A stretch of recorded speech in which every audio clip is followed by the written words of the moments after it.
Le président Alassane Ouattara a quitté Abidjan ce dimanche pour Abuja, au Nigeria, où il est arrivé cet après-midi. Il va prendre part au 46e sommet ordinaire de la CEDEAO, la Communauté économique des États de l'Afrique de l'Ouest.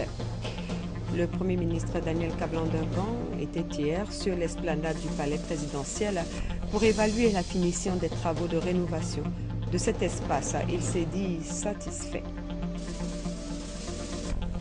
1,3 milliard de nos francs, c'est le montant du don de la Chine à la Côte d'Ivoire. Il s'agit d'équipements destinés à l'administration et à la prévention contre Ebola. Aux États-Unis, des milliers de personnes ont manifesté samedi à Washington afin de réclamer justice après la mort de plusieurs Noirs tués par des policiers blancs. Mesdames et messieurs, bonsoir. Bienvenue dans votre journal. Je vous l'annonçais dans les titres, le président de la République, Alassane Ouattara, a quitté Abidjan ce dimanche 14 décembre sous le coup de midi pour Abuja, la capitale nigériane. Le chef de l'État va prendre part demain à la 46e session ordinaire de la conférence des chefs d'État et de gouvernement de la CEDEAO, consacrée à l'examen des sujets de préoccupation en Afrique de l'Ouest, notamment la situation au Burkina Faso. Les chefs d'État et de gouvernement vont se pencher sur le rapport du président de la CEDEAO, les rapports de la 73e session du Conseil des ministres et de la 33e session du Conseil de médiation et de sécurité. Le président de la République est arrivé à Abuja cet après-midi. Suivez le reportage de notre envoyé spécial au Nigeria, Jérôme Kofi Aboulin. Accueilli à sa descente d'avion par le ministre nigérian de l'aviation, le président de la République, Alassane Ouattara, a eu droit aux honneurs militaires à son arrivée ce dimanche à Abuja, la capitale nigériane, dans le cadre d'un sommet ordinaire de la CEDEAO. Marquant une halte au salon d'honneur de l'aéroport international d'Abuja, le président de la République a saisi l'occasion pour situer sur l'enjeu de cette rencontre, non sans exprimer sa joie de se retrouver au Nigeria. Je suis heureux d'être là pour le sommet de la CEDEAO. Vous savez, la CEDEAO tient 2 sommets par an. Un sommet dans le pays du président en exercice. C'est ce que nous avons fait à Accra au mois de juillet. Et là, maintenant, nous avons un sommet ordinaire au siège de l'institution. Ce sera donc l'occasion de passer en revue le fonctionnement de notre organisation, les progrès accomplis. Et je dois dire que nous sommes très satisfaits de la marche de la CEDEAO. D'ailleurs, le président de la commission est ici avec nous et je voudrais en profiter déjà pour le féliciter, lui dire toute notre gratitude. Parce que grâce à lui, nous n'avons même pas à nous préoccuper de ce qui se passe à la CEDEAO. C'est une maison qui est bien tenue. Nous aurons à parler du tarif extérieur commun, qui est donc une évolution importante au niveau de la CEDEAO, puisque nous qui sommes membres de l'Union économique et monétaire ouest-africaine, nous avons déjà un tarif extérieur commun. Donc il faudrait harmoniser tout cela avec les autres États membres de la CEDEAO. Bien évidemment, nous aurons à évoquer la situation politique dans les États membres. Vous savez que l'année prochaine, il y a quasiment 5 pays de la CEDEAO qui auront des élections, à commencer par nous-mêmes, la Côte d'Ivoire, le Burkina qui a une transition qui prend fin en novembre l'année prochaine, donc des élections l'année prochaine. Je crois que nous avons également la Guinée, le Togo et bien évidemment le Nigeria. Alors donc c'est un sommet qui sera également politique. En tout cas, je voudrais d'ores et déjà saluer mon frère et ami, le président Goodluck Jonathan, pour l'accueil et l'hospitalité qui nous sont réservés chaque fois que nous sommes ici à Abuja. Le chef de l'État, en quittant l'aéroport pour se rendre à son hôtel, ne s'est pas empêché de prendre un bain de foule. Des membres de la communauté ivoirienne au Nigeria ayant tenu à être présents à l'accueil pour lui rendre un vibrant hommage. L'esplanade du palais présidentiel est en train d'être rénovée pour lui donner un peu d'éclat. Le Premier ministre, accompagné des ministres des infrastructures économiques et de la communication, s'est rendu sur les lieux ce dimanche pour évaluer la finition des travaux dont la livraison est prévue demain lundi 15 décembre à Ben Touré, Hamza Diaby. C'est un sprint réussi par l'entreprise en charge de la réhabilitation de l'esplanade du palais présidentiel. Le délai du 15 décembre sera bel et bien tenu.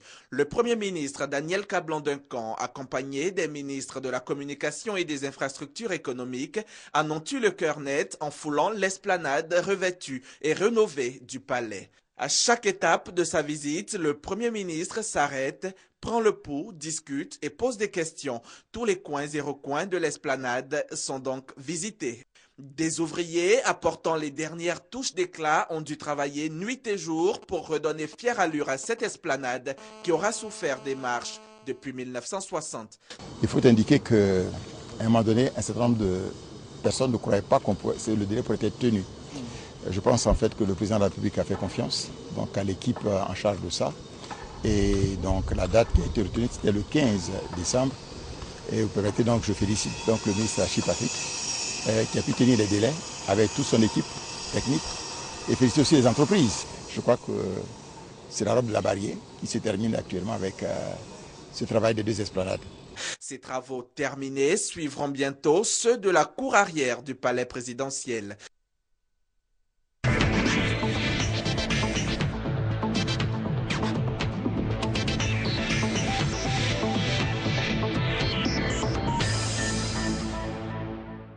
Et comme tous les soirs, depuis quelques jours, on s'intéresse au pont Henri-Konan Bédié, encore appelé le pont de l'émergence.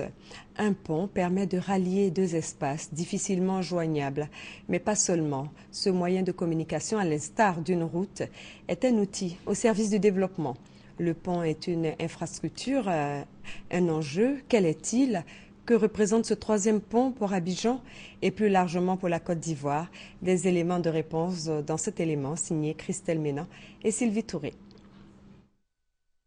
Plus qu'une simple route, le pont est un défi remporté par l'homme sur la nature. Une solution pour des échanges toujours plus efficaces malgré les obstacles. Après le pont flottant, ceux d'Houphouët-Boigny et de Gaulle, le pont Henri-Konan Bédié est la solution de l'heure.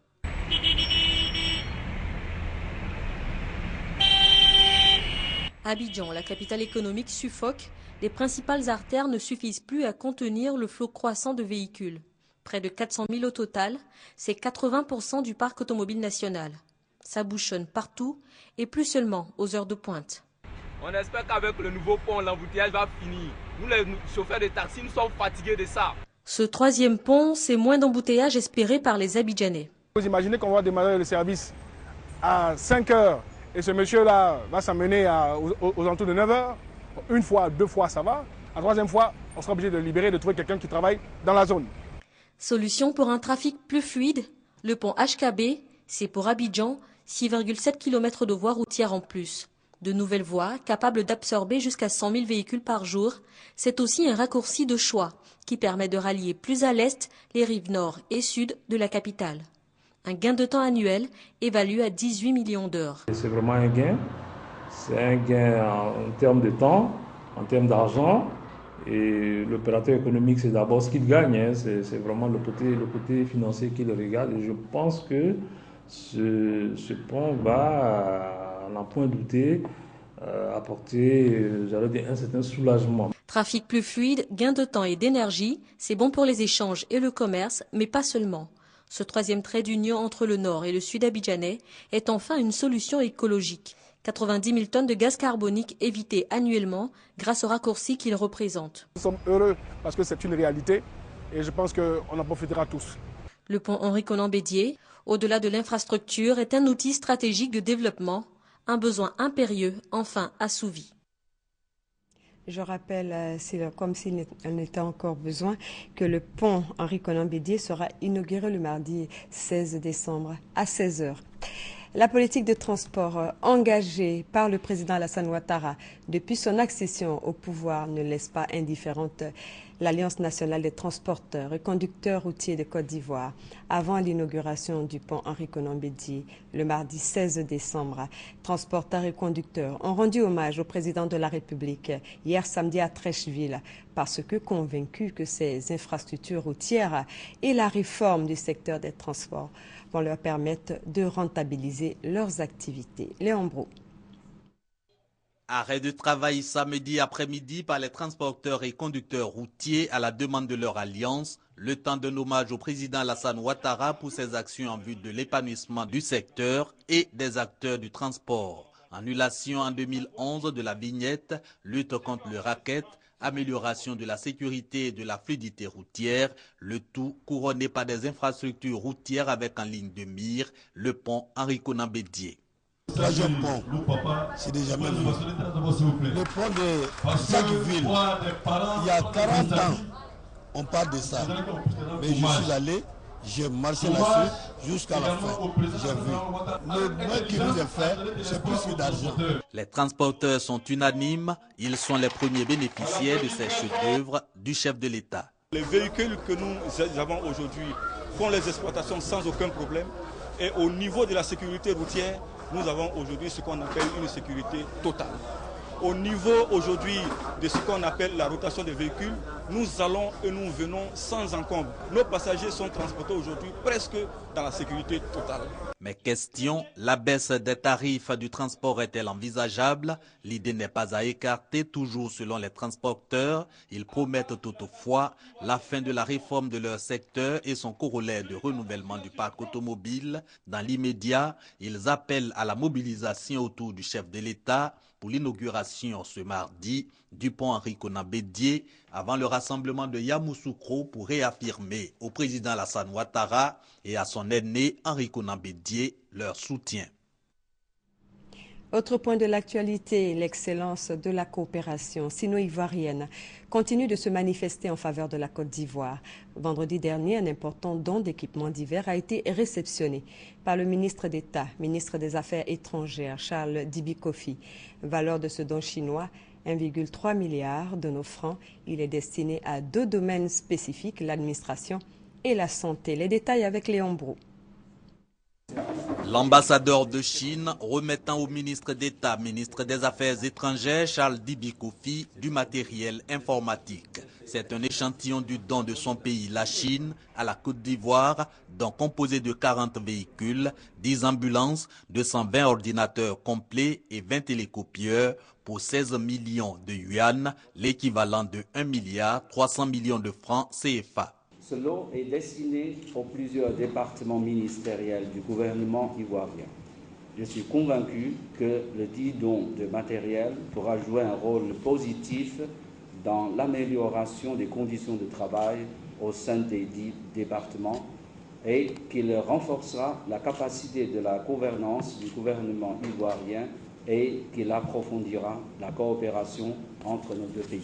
Cette aide pour le ministre d'État Charles Dibi Kofi est le signe de l'excellence des relations sino-ivoiriennes longues de 31 années, une période marquée par des appuis multidimensionnels de la Chine à la Côte d'Ivoire. La construction du barrage hydroélectrique de Soubré que vous avez bien voulu financer, de la réalisation de l'autoroute Abidjan-Bassam, de l'alimentation en eau potable de la ville d'Abidjan, la réhabilitation du palais de la culture d'Abidjan, de la réhabilitation du bloc ministériel qui va devenir le bloc du ministère d'État, ministère des Affaires étrangères sous peu, et surtout de la réhabilitation et l'extension du collège moderne d'Agnaman.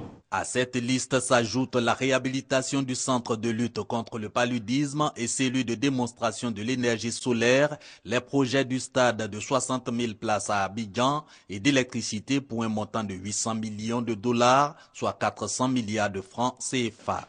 Des projets si chers à la fois à la Côte d'Ivoire et à la Chine, raison pour leurs représentants de s'engager à œuvrer de concert pour leur aboutissement. L'Organisation mondiale de la santé en Côte d'Ivoire vient également de faire un don de matériel informatique au ministère de la Santé et de la lutte contre le sida. Ce matériel d'une valeur de 26 millions de nos francs servira à l'équipement des districts sanitaires de Côte d'Ivoire. Compte rendu, Herman Niamia. Du matériel informatique offert au ministère de la Santé et de la lutte contre le sida. C'est un don de l'Organisation mondiale de la santé, OMS. D'une valeur de 26 millions de francs CFA, ce don va servir à équiper 17 districts sanitaires du pays. Selon le représentant résident de l'OMS en Côte d'Ivoire, cette cérémonie est la deuxième du genre, Une première vague de 65 équipements informatiques avait été remise à 65 districts sanitaires. La remise du jour, précise-t-il, a été possible grâce au fonds suédois de l'initiative H4 plus SIDA. Chaque kit va être remis aux districts sanitaires pour pouvoir les aider dans le domaine de renforcement de leur système de gestion des données sanitaires, que ce soit les données de surveillance épidémiologique, que ce soit les données de la santé de la mère et de l'enfant.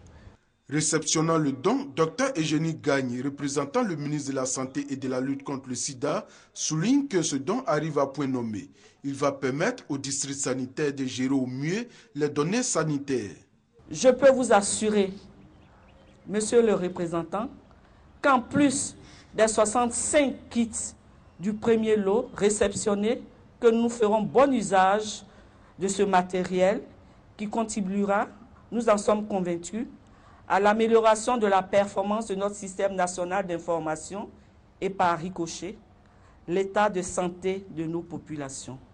En plus des 17 districts sanitaires, les directions régionales de la santé du Gbeke, du Yambol et du Kabadougou ont également bénéficié de cet équipement informatique.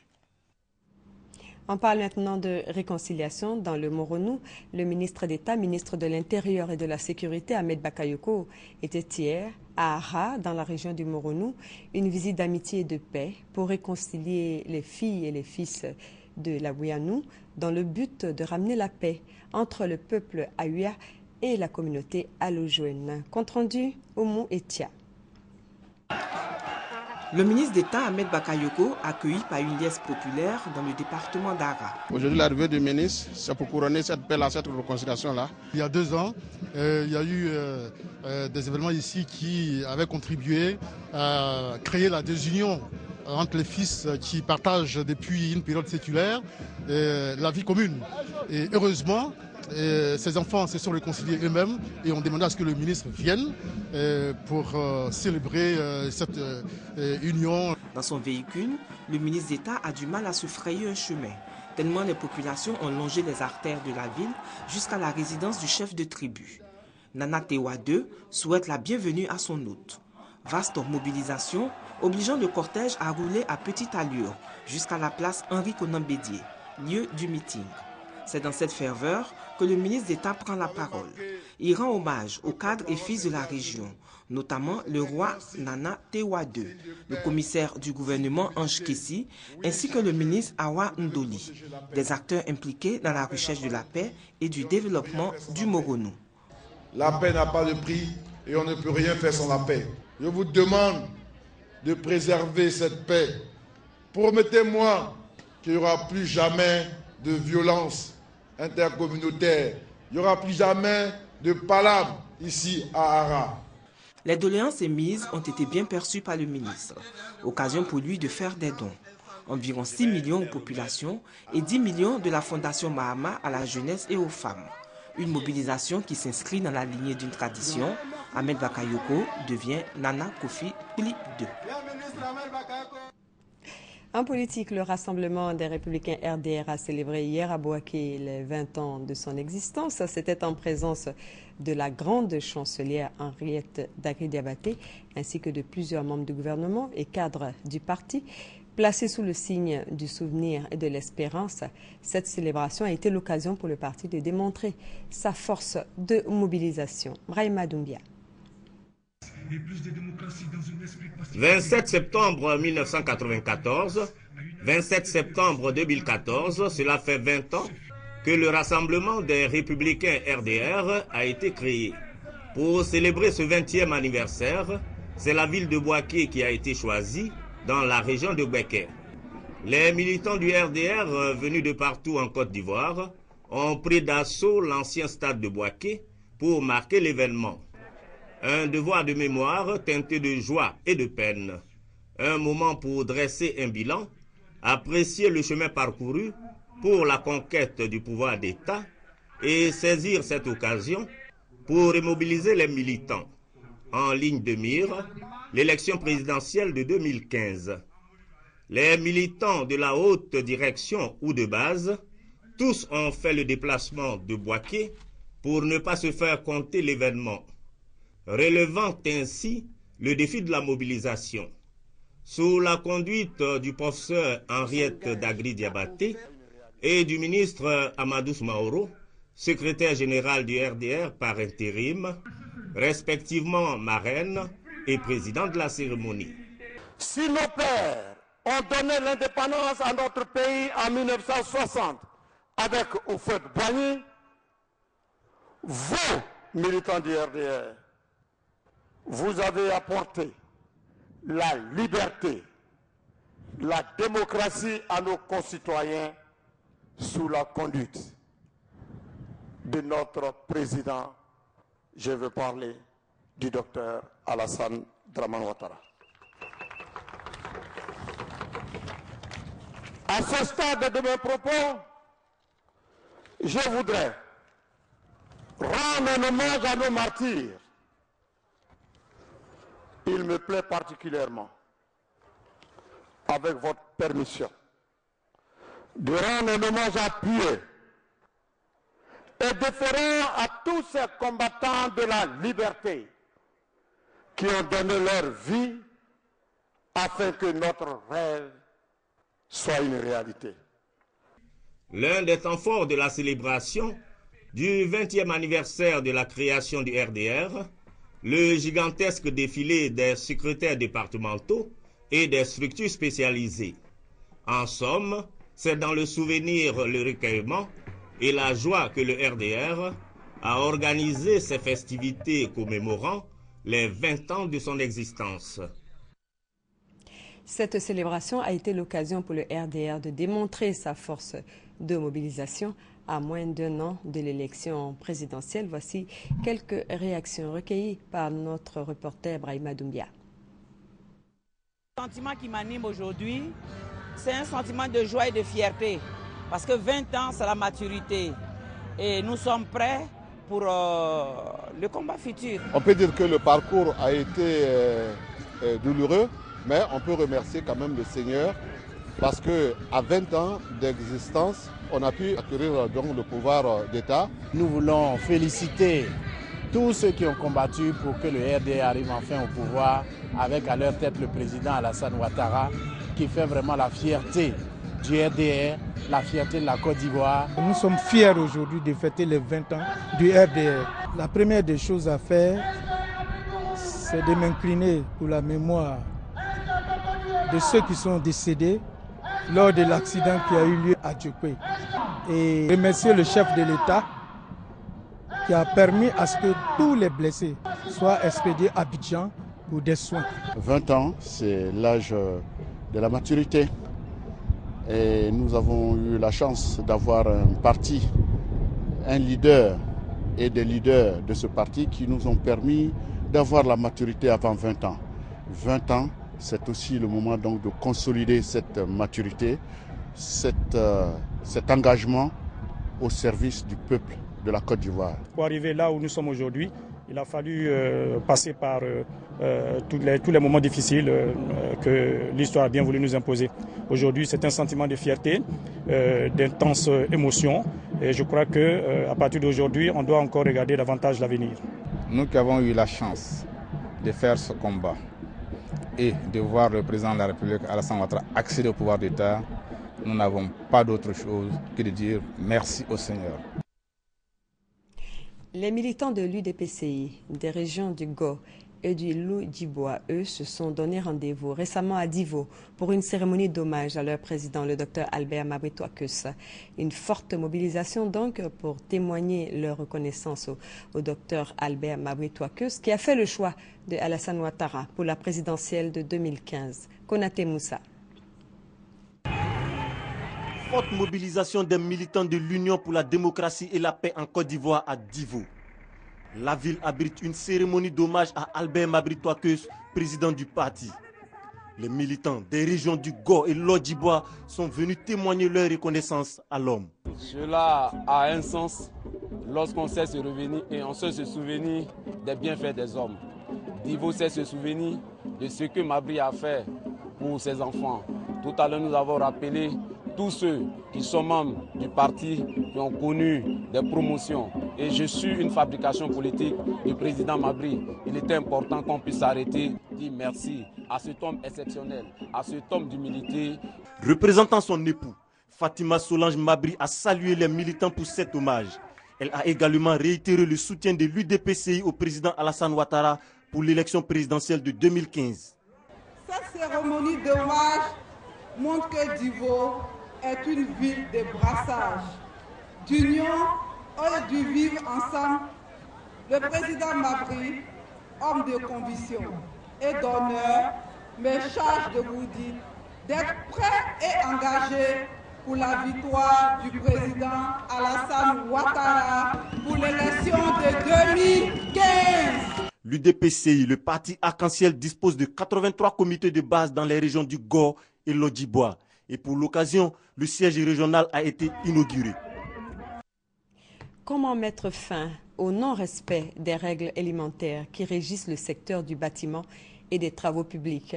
La question a trouvé réponse au cours du lancement d'un label de construction en Côte d'Ivoire, une initiative de la Bourse de la sous-traitance et de partenariat de Côte d'Ivoire. Ben Touré, Serge Gongomé pour les détails.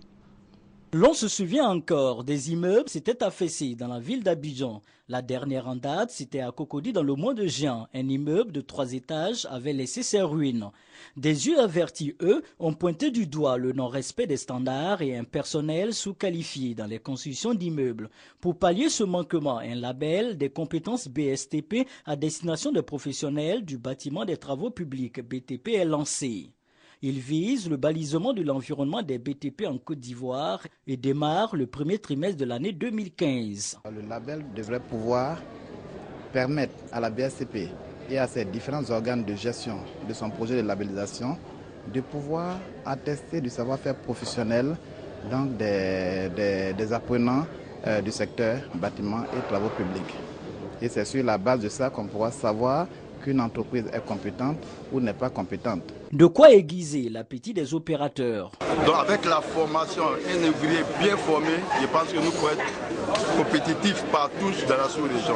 Si les PME et PMI représentent 98% du tissu économique, ces chiffres contrastent avec leur contribution au PIB, soit 20% et 12% dans l'investissement national.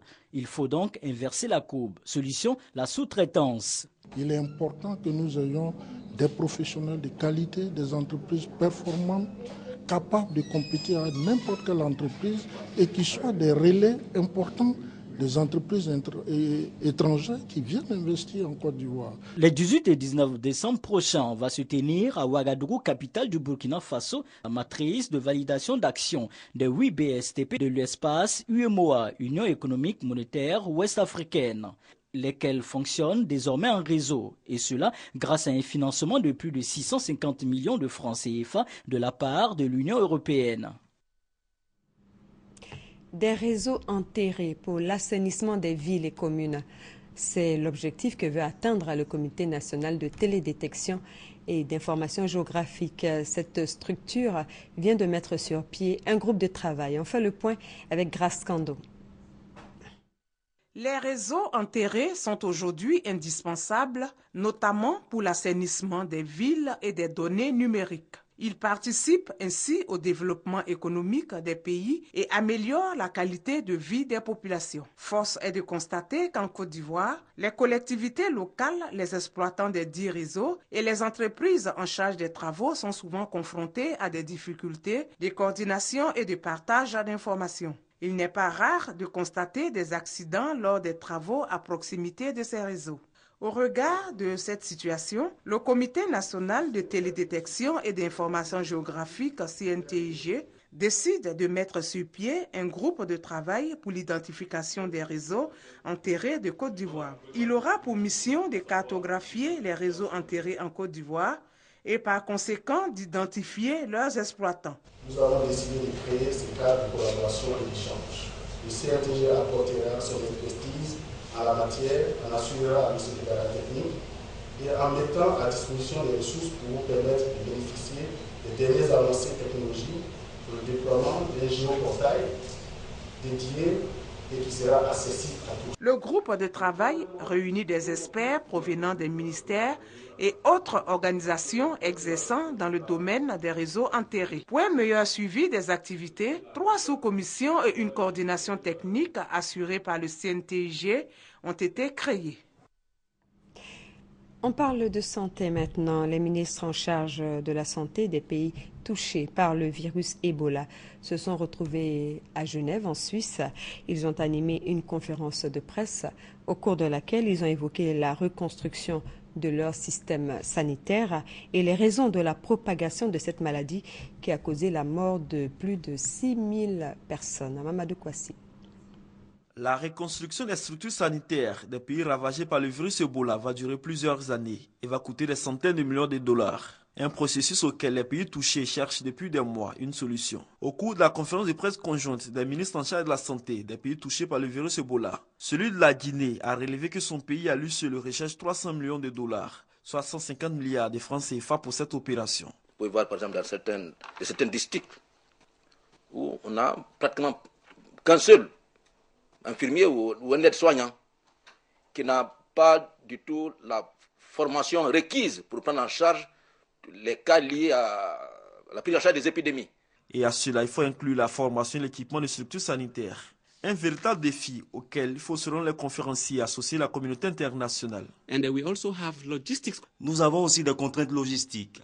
Je peux sans doute compter sur les doigts de ma main le nombre d'ambulances que nous avions au début de l'épidémie pour une population de 6 millions de gens avec des conditions de terrain aussi compliquées que les nôtres. Nous savons tous que nous avons un manque aigu d'aides-soignants. Donc nous allons prioriser la formation et vraiment développer nos ressources humaines dans la santé pour essayer de renforcer nos institutions de santé. La représentante de l'OMS à cette conférence a rassuré les pays touchés par le virus Ebola. La disponibilité de son institution a accompagné la lutte contre cette maladie. Les systèmes et les ressources qui ont été et continuent d'être mobilisés pour combattre Ebola doivent être intégrés à des infrastructures et services post-Ebola durables. Les ministres ont tous tenu à saluer le travail remarquable effectué par les personnels de santé dans la lutte contre Ebola. Un personnel qui a payé un lourd tribut avec 349 décès depuis l'apparition de cette maladie. Voilà, et puis je rappelle que l'épidémie qui s'est déclarée dans le sud de la Guinée a fait plus de 6500 morts pour plus de 18 000 cas en Guinée, donc au Libéria et en Sierra Leone, selon le dernier bilan de l'Organisation mondiale de la santé. Des milliers de personnes ont manifesté samedi à Washington afin de réclamer justice après la mort de plusieurs Noirs tués par des policiers blancs. Parmi les manifestants se trouvaient les familles de Michael Brown et Eric Garner, des Afro-Américains tués par des policiers blancs.